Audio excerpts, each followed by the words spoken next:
Budol fight mamaya.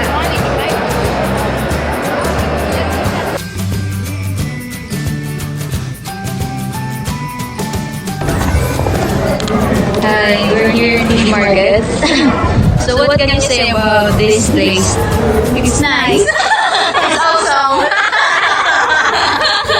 How about you, Kuya? Kuya.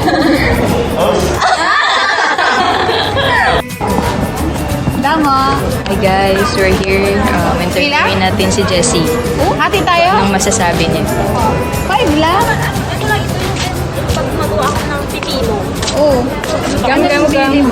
How's your experience here in Fish Market? Ang baho. So what can you say about this place? This place? It's a good place.